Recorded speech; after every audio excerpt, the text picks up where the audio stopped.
नमस्कार साथियों, कैसे हैं आप। आज हम कक्षा 11वीं पूरक परीक्षा इकोनॉमिक्स अर्थशास्त्र का पेपर का सॉल्यूशन करवा रहे हैं। पूरक परीक्षा के लिए विशेष पेपर है।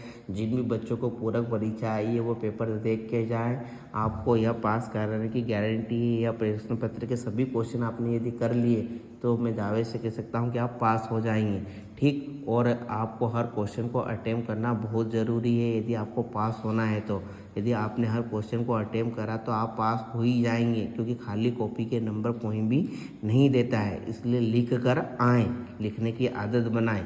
ठीक है, हम पहला क्वेश्चन देखते हैं। ऑब्जेक्टिव का सही विकल्प चुनकर लिखिए।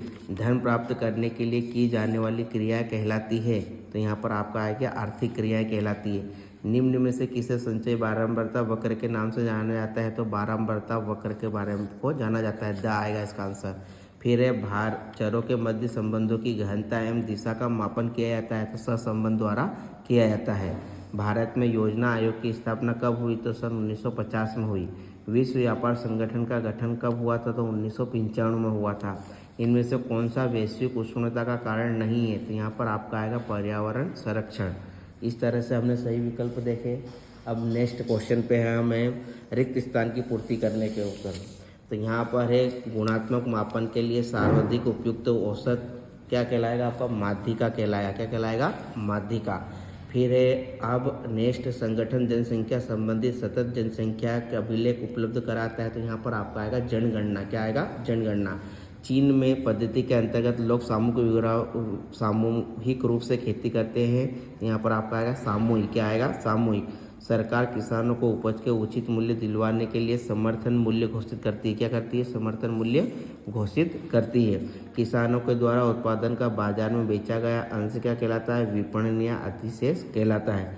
सरकार की कमनाधान सार्वजनिक न्याय वित्तियों को सामूहिक रूप से क्या कहता है, राजकीय कोष कहा जाता है। क्या कहा जाता है, राजकीय कोष कहा जाता है। फिर आते हैं प्रश्न नंबर 3 पर। सत्य असत्य लिखिए। सांख्यिकी का संबंध आंकड़ों के एकत्रीकरण, प्रस्तुतिकरण, विश्लेषण से है। तो ये आपका क्या आएगा बेटा, सत्य आएगा। समांतर माध्य से मध्यों के विचलनों का योग सदैव एक होता है। तो यह आपका क्या आएगा, असत्य आएगा।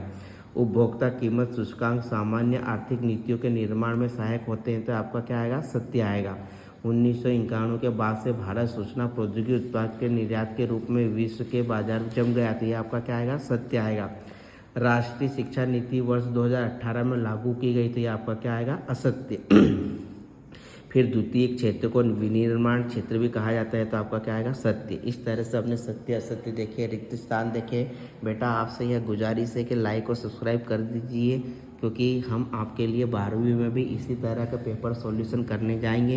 यदि हमारा पुराना पेपर देखते कक्षा 11वीं का, तो आपको ये नौबत नहीं आती, आप सप्लीमेंट्री नहीं आती, क्योंकि जो भी हमारे चैनल से जुड़ा है वो अवश्य पास हुआ है। मैं गारंटी से बोल सकता हूँ, क्योंकि हम ऐसे पेपर लेकर आते हैं जो कि आपको एग्ज़ाम में देखने को मिलते हैं और आपको वो बहुत बेनिफिट प्रदान करते हैं। क्योंकि अगला है क्वेश्चन, अगला आपका सही जोड़ी बनाइए। तो सही जोड़ी में दो चरों का बारंबारता वितरण सेंसेक्स। तो पहले का आपका आएगा आंसर दो चरों का बारंबारता वितरण।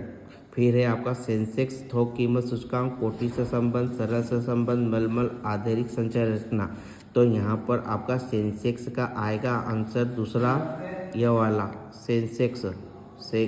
फिर है थोक कीमत सूचकांक थर्ड। तो इसका आपका आएगा कार्ल पियर्सन। क्या आएगा, कार्ल पियर्सन। कोटि से संबंध, तो इसका आपका आएगा स्पीयरमैन। फिर है सरल सहसंबंध पांचवा। तो पांचवा का आपका आएगा संवेदी सूचकांक। फिर है आपका मलमल, छठे का आएगा आपका द्विचर वितरण। और फिर है सातवां आपका आधारिक संरचना।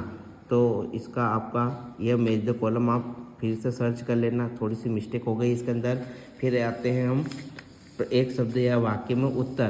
तो मैं आपको एक शब्द या वाक्य में उत्तर आपको सोल्व करने में केवल क्वेश्चन बता देता हूँ। भारत में विदेशी निवेशकों को आकर्षित करने के लिए किस प्रकार के क्षेत्र स्थापित किए गए हैं। चीन में किस वर्ष ग्रेट लीप फॉरवर्ड अभियान शुरू किया गया था। किस अर्थव्यवस्था में वस्तुओं का वितरण व्यक्तियों की क्रय क्षमता पर निर्भर करता है।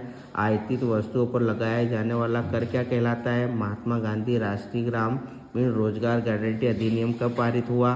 किस कि अर्थव्यवस्था का विश्व आर्थिक व्यवस्था के साथ एकीकरण क्यों कहते हैं? सरकार द्वारा जन कल्याण के खाद्यान्नों का वितरण क्या कहलाता है? ये तो हो गए एक शब्द। अब मैं आपको क्वेश्चन बता देता हूँ, इन क्वेश्चन को जरूर करके जाएं। आपको पास होना है तो इन क्वेश्चन को आप जरूर करें। तो पहला क्वेश्चन है 2 नंबर का, सांख्यिकी को परिभाषित कीजिए। 2 नंबर में आर्थिक क्रियाएं किन्हें कहते हैं? बेटा एग्जाम में ये क्वेश्चन देखने को मिलेंगे, इससे रिलेटेड क्वेश्चन आए तो आप लिख देना। सांख्यिकी आंकड़ों के स्रोत क्या हैं? यादृच्छिक प्रतिचयन क्या है? ये इनके आपको सॉल्यूशन खुद बनाने हैं, क्योंकि बेटा सॉल्यूशन बनाने लगूंगा तो 1-1.5 घंटे का पेपर हो जाएगा। इसलिए आपको मैं क्वेश्चन बता देता हूँ, आपको सॉल्यूशन बनाना है। फिर आंकड़ों के प्रस्तुतिकरण के किन्हीं 2 प्रकारों के नाम लिखिए। सतत चर की परिभाषा लिखिए। शतमक को परिभाषित कीजिए। यहाँ पर है बहुलक की परिभाषा को लिखिए।